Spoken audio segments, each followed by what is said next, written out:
afternoon and welcome to IAP2 Australasia's Lunch with an IAP2 Ambassador webinar. Joining us today is Lucy Cole-Edelstein from Straight Talk. My name is Kathy Moses and I will be the moderator for today's webinar. Hi, thanks Kathy, and thank you everybody. So we have half an hour, which is going to be a fairly short time. And thank you so much to those of you who participated in the little poll that we put out. I asked what you wanted me to talk about, and what you said was you wanted to know about processes that are rigorous, you wanted to know about activities with purpose, and you did want to know about what the difference between dialogue and deliberation was. So what I've tried to do is answer those questions, and so I'm going to start just by saying welcome and thank you so much for coming.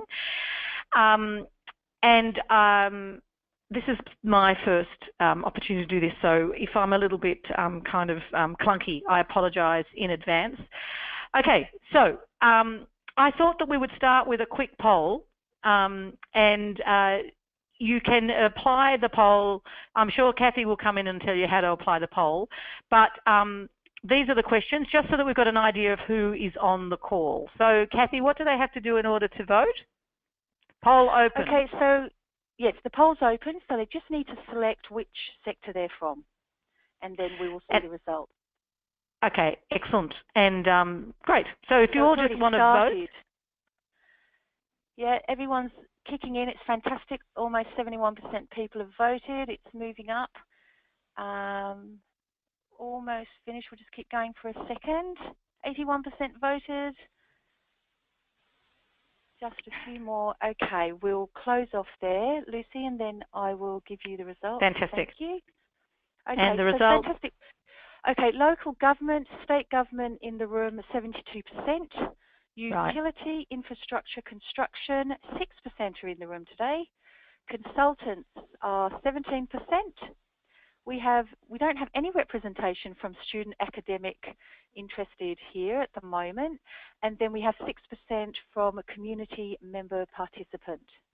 Fantastic. That is excellent. Welcome all. That is interesting. Okay, so I did want to talk to you just quickly about, and this is one of the biggest things that people get confused about. There's a whole lot of stuff around about deliberation, deliberative democracy. Okay. So dialogue is a conversation, it's two-way interaction, and it's basically what we do all the time. we connect, we develop relationships, we talk. That is what dialogue is about. We have to have it for engagement, and ideally one of the things, as you all know, that we do is we frame the kind of dialogue that we have as part of our engagement so that we can understand other points of view, so that we can learn, test ideas. The difference with deliberation is that deliberation is about weighing things up. It's about reaching a considered conclusion or a decision, and it has some implications. It suggests that you've got access to a range of information, that you're choosing stuff. My colleague Abby Jeff often describes it as choice work, and it tends to be decision focused. You're deliberating because you want to come up with a decision or make a recommendation.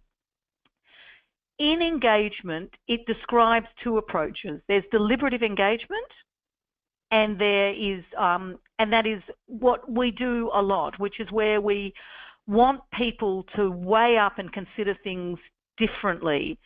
And I guess the other thing I want to say about deliberation is it's something everybody does every day. You know, I did it this morning before I got in the shower. What am I going to wear today? What is the weather going to be like? Who am I going to be seeing? What is my travel mode? So for me, the height of my heels, totally generated by, how far do I actually have to walk? That's deliberating when you're making that choice work. Okay, deliberative democracy is the other big thing for engagement, and that is, of course, what New Democracy Foundation does a lot, where you've got these elements of randomly selected, demographically representative group, considering an issue and reaching a consensus decision on behalf of a wider, and this is the whole issue of a mini public. You can have deliberation without deliberative democracy. Deliberation means choice work, and you can have people in a room, or you can have people online and in a virtual place weighing up and reaching conclusions. That's a deliberative engagement approach. It's absolutely solid.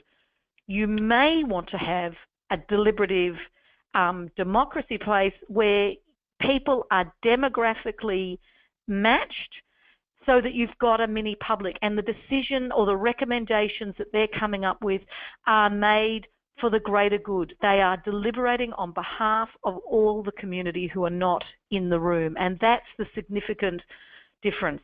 The only other thing I want to say about deliberation is that it absolutely implies critical thinking. So you need to build that in to your process to introduce the concept of critical thinking and to create activities that encourage and support critical thinking.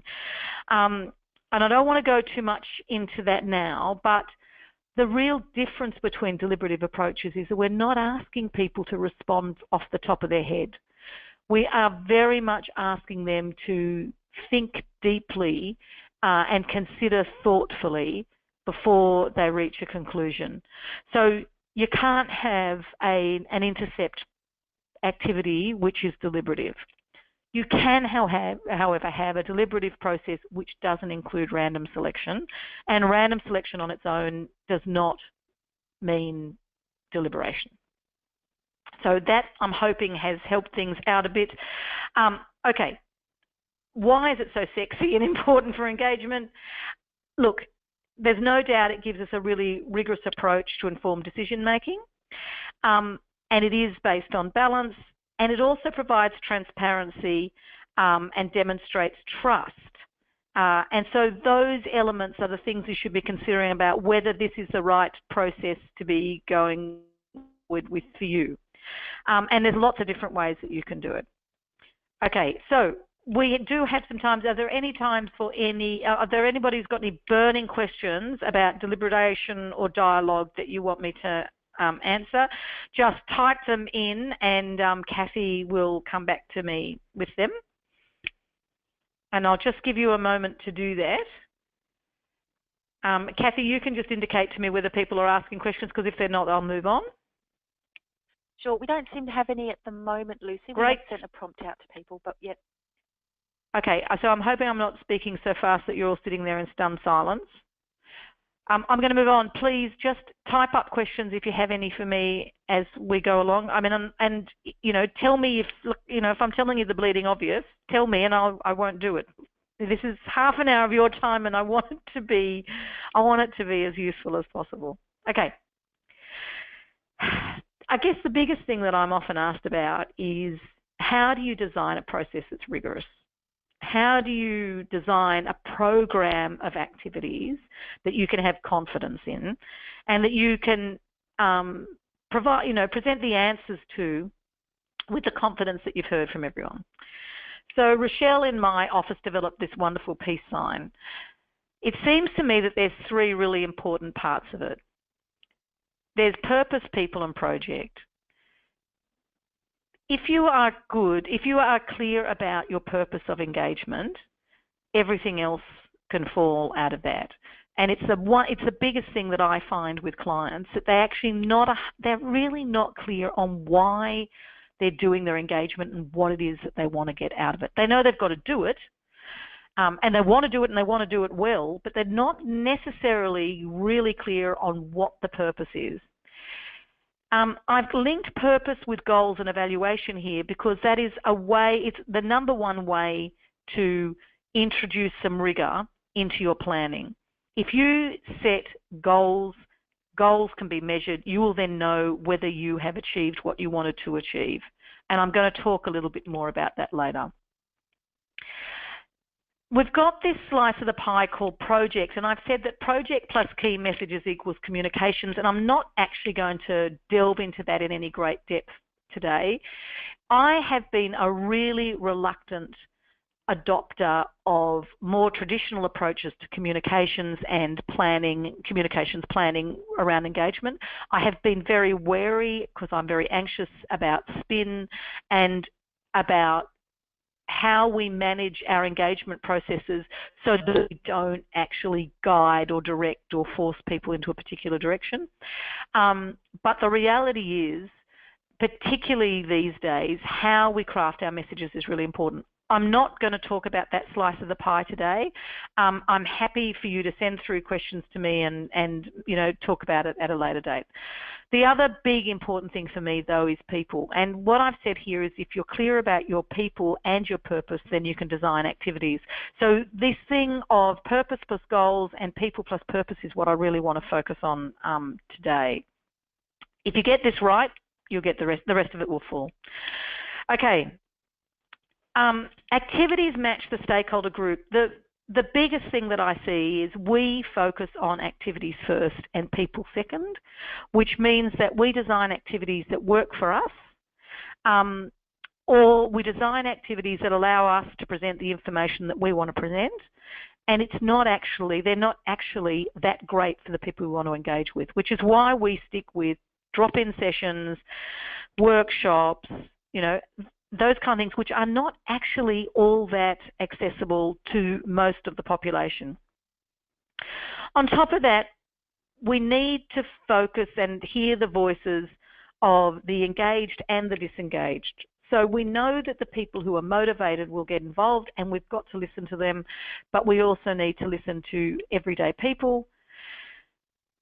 In doing that, we need to create an evidence base, and you need a mix of light touch and deep dives. So you can't just, I don't believe, you can do one without the other. Okay, as I said, we tend to leap to activities. Don't do that. We tend to make people come to us. Of course you can have some activities where people can come to you, but don't do all of them. I think the thing we all fail on, and I include myself and my practice in this, is we are crap at creating a call to action. Why on earth would people want to engage with us? And I think over the next few years, this is going to be our biggest issue. I think that it's going to become harder and harder to engage. People want to engage. They want to have a say. Their time is becoming shorter and shorter. So we really need to cut through. We really focus our communications on what we want to say, and we don't focus on what it is that actually people need or want to hear. We need to give them the information so they can make informed comment. That needs to be our focus. We do not give enough time for people to participate. And, I know that you all know this, but, too often we actually don't ask the right questions. That is really short. So I just want to go and actually expand on that a little bit. Let me just double check. Okay. So one of the things I was going to cover off, I'm going to cover off in the next section a little bit more about the actual activities. While I'm on this slide, and please send through questions, if you are clear about identifying your purpose, then you can identify some goals, and then you can do evaluation. The biggest thing I've learned through the training that I'm delivering with IAP2 now is that evaluation for engagement is basic, can be very, very simple, and it can give us lots, and it can be quite effective. So I want you to think about, so if, for example, if one of your goals is reaching a broad geographical representation of people, then the way that you can collect that information is if they are coming to face-to-face things, they can just stick a dot on a map. If they are sending in online or submissions, they can identify their address or their postcode, and that will immediately tell you very quickly how far your reach is. You should always maintain some flexibility within your engagement processes so you can plug any gaps. But that goals to evaluation thing really starts focusing. It's that whole begin with the end in mind thing. Kathy, have we got any questions so far? Slow down a bit. Jess, I'm going too fast. Jessica. Sorry, people. I'm sorry. Actually, they've then responded and said that the pace is much better, so that's good. Jessica's just asking if you could explain light, tough, and deep dives, please. Oh, good one. Excellent question. Okay, so I call a light touch an intercept or a pop-up activity. So if you're in a supermarket, you're at a train station, you're administering a survey on an iPad, that's a fairly light touch. People we're stopping people in their everyday lives that don't have a lot of time, and we're getting a top of mind answer from them. I would probably include most telephone surveys or online surveys in that as well, because we're not really exploring stuff. A deep dive tends to be when we're working with people over a more extended period of time, whether that's in a focus group or a workshop, or online, or through a telephone survey where we've contacted them, sent them information, got them to read it and consider it, and then come back and had a more informed conversation with them or tested with them. And so we try really hard to try and get a bit of both, because it helps us in really understanding. Your deeper dive allows you to understand the why, and it also allows us to get a richer level of information. So your deep dive is good for understanding and fleshing out values, understanding what works and what doesn't, so around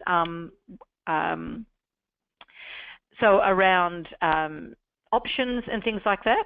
So that's how I would kind of describe the difference. I'm hoping, yeah. We've just got another question for you. Great. Adrian's asking, how do we not ask people to come to us but avoid intercepting? And do you have any examples? It's a really good question. Adrian, that's a very, very good question. I think that the way that we do that is we take our activities much closer to them. So one of the best things that I did, this is going back years ago, was we were talking about closing schools in the ACT. So obviously closing schools, really heated thing. We knew we had some really, we knew people were passionate. So we ran a display and discuss, as you would, with project team members, but concurrently with that we ran a workshop in the same venue, and that venue was right in the heart of the community. In fact, I'm pretty sure we ran it in one of the schools, so that people could actually come in and drop out, as they liked. The other thing that you can do is, as part of your display and discuss thing, you can set up like a cafe chat thing. You can set up tables, chairs, and coffee, and make it really clear, again, in that call to action. When you're promoting your activities, you can drop in and stay for as short or as long as you like, but there will be the opportunity to sit down with a member of the project team if you wish, or, so we can just be much smarter about how we do that kind of stuff. But it is a real challenge. One of the other things that we can do is we can use our intercept activities to enroll and motivate further participation. And I think one of the things that we're not doing enough is we're stopping at the online and digital engagement. We do surveys and we do discussion forums. I think that we can work groups through the online stuff far more effectively than we are. Another additional way is the kitchen table discussion guides, which I really like. Workshop in a box. Write a little, provide the key information, write a little, structure that people can follow, and basically at work over lunch, you can have people over for dinner, at your play group or in the park at a picnic. You can actually talk with people about the key issues, fill it out, submit it online, or post it back in. And they are ways to expand and extend the engagement at a deeper level without, pulling people to us all of the time. I think the bottom line with this, Adrian, is we need to think outside the box. We need to lift our game, and we need to look at what others are doing effectively in terms of engagement. Not around engagement, around, meeting with people in order to pick up on some of those ideas. I'm hoping that helps. That's great, Lucy. Look, we've got a really quick question. We are running out of time, but Mike was just asking, could you just help with what techniques work best for those who are difficult to reach? Oh, this is a $60 question. Okay. With people of non-English speaking background, with all those hard to reach groups, using the organised structures that are already working with those people is a number one door opener. So go to youth groups, go to cultural groups, engage them and ask them to work with you to reach out. So we've just worked with a client who, we've done this twice actually in the last 12 months. We've designed a process where the client or the partner organisation has then run the focus group or workshop in language and captured the information, translated it and given it back to us. So that has been quite helpful in reaching out. One of the young people, number one, you need to bribe them, food and pizza. The older they are, the less the food attracts and the more the money kind of attracts. You absolutely have to go to them. And the biggest thing that we're finding with young people is they have absolutely no time. So really getting to the heart of it is the hardest thing. And working with them within the environments that they're comfortable in. So we're doing a lot of school engagement. It's one of the areas that we're really developing. We develop up programs that we partner with schools on so that they're delivered as part of the curriculum. And I'm pretty sure Urban Growth is starting to do this kind of stuff as well. And to just tap into young people. Aboriginal people, we would always use an Aboriginal consultant and work with them, and as well as Indigenous organisations who've got the existing relationships and structures. Socially disadvantaged people is a real struggle because it's hard to develop up activities that are meaningful and appropriate. So you need to set aside time and you need to work with organisations that are up for that. And wherever possible, you build it into a broader program, which is around empowerment, advocacy, and capacity building. So I'm hoping that kind of helps. Okay, I just really want to quickly talk about activities with purpose. What we all analyse stakeholders till we're blue in the face. I think the thing that we don't do, which helps us to create activities with purpose, if you identify the purpose of what you're engaging for, and then you identify the people, you can then start identifying the activities that will suit that group for that particular purpose. And so that's how you link the three of them together. And I've given you, look, this is a really very simple example. But if we look at that second thing, so we want to actually identify the values that people have for a park. And we know that we've got these different stakeholders. We know we've got these people who are particularly passionate about the park. We know local residents, but we know that their interest in the park is very different to like the personal trainers, the dog walkers and cyclists and other park users. And then we've got the bush care group who are actually, regenerating and looking after stuff. So there's different levels there. So some of the ways that we would reach that first group is we would do intercept surveys at key use times in the park. We would also do an online discussion forum and survey, and we would probably also offer a workshop, but I would probably offer that workshop in the park and probably do it in like really short bursts, like, have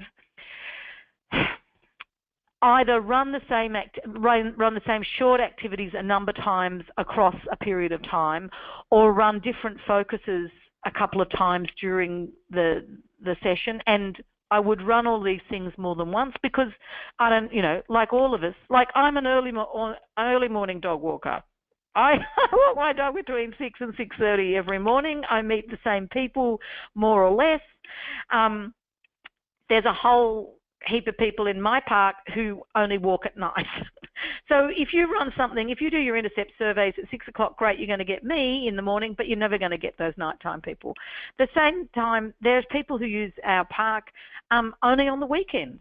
You know, they are the weekend dog walkers. During the week, they do other things, whether they get their dog walked by somebody else, whatever, I don't know, but they only come to my park on the weekend. So, you know, there's no point in only having those intercept surveys at times when you're going to miss key groups. The other thing is, one of the things we know about, like, for example, the difference between the bush care group and the rest of them is we know that they are organised. We know that they actually come together. We can actually go and ask to attend one of their organised meetings. Or we meet with them actually when they're doing work in the park or somewhere on the weekend. We actually go to them and we work with them. And I've given you some really, high-level evaluation stuff. And I've really put that there just to get you into the discipline of identifying evaluation methods. Because once you're in, it's like anything else. It's a habit. You'll start getting into it, and then you'll start finding that your practice will start improving as a result. So for me, that whole activities with purpose thing is about linking the people, the purpose, and then deciding on the activities. Because then it's very clear what you're doing and why you're doing it. It's not rocket science. I wish I was giving you rocket science. But, I mean, as you all know, it's not rocket science. The work that we do is not rocket science. We do a really practical thing. We help people to have a say in stuff that's going to impact them. We try and encourage and support them to make a difference in the stuff that's important to them. The most exciting and the most difficult thing for us as practitioners is the world is changing really fast, and we need to be nimble and stay on our toes to respond with it. And the greatest and the most exciting thing about the work that we do is we get the chance to be creative. Let yourself go. That would be my suggestion. Okay, I'm aware that we're at time. Are there any other kind of burning questions? Because I'm happy to answer burning questions. Lucy, we've got a question from Adrian who's asking for any experiences partnering with service delivery agencies to link in with difficult to reach, and do you have any success stories you could share? Yeah, so, we're currently working with Land and Housing and Family and Community Services at Tilapia, and the way that we have been running that, so the first round has been at a very high level, so we've been looking for values. So what we've done is have those agencies involved in every single activity, and we've run grassroots activities for people. So Tilapia is a social housing suburb, and we've done grassroots things. So we've run barbecues, intercept surveys, workshops. We've worked with service providers, and we're getting this, and resident groups as well. And so we're capacity building with the service providers, and we're also using their existing networks to extend that reach. It works really well when you can provide the logistics. They already have full-time jobs, and they already have too much to do. So one of the things that we've got to do is actually make their life easier and not harder. And wherever possible, use our activities to strengthen and support the other capacity building things that they're doing. So the next stage at Tilapia, for example, we're going to be really working closely with the communities as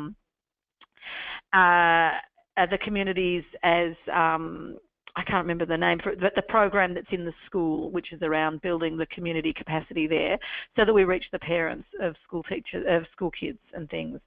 So those organisations are almost always up for it, but what we've got to do is make their life easy, not hard, because it's like the school programs that we use. We develop the lesson plans.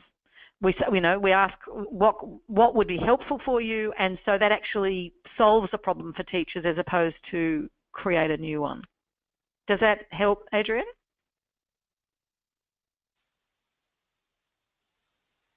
I'm hoping that means yes. Yes, I'm sure it does. We're not getting a response at the moment, but we'll take it as positive. Excellent. Well, look, I'm aware that we're at full time, and I just wanted to say thank you for coming onto the webinar. I'm really happy to answer any other questions. If you send them through to IAP2 or to talk@straighttalkwitha-.com.au, I'm always up for a chat, cup of coffee, any help that I can give. This is the way that I support my industry, and I'm very happy to do that. So don't ever think that I'm too busy to talk to you, because I won't be.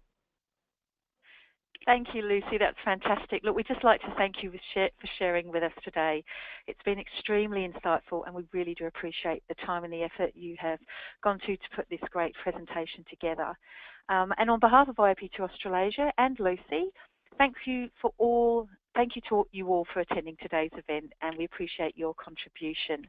Now, if you do have any questions, as Lucy has said, please don't hesitate to contact Carly, our Membership Manager, via email. She's at carly@iap2.org.au.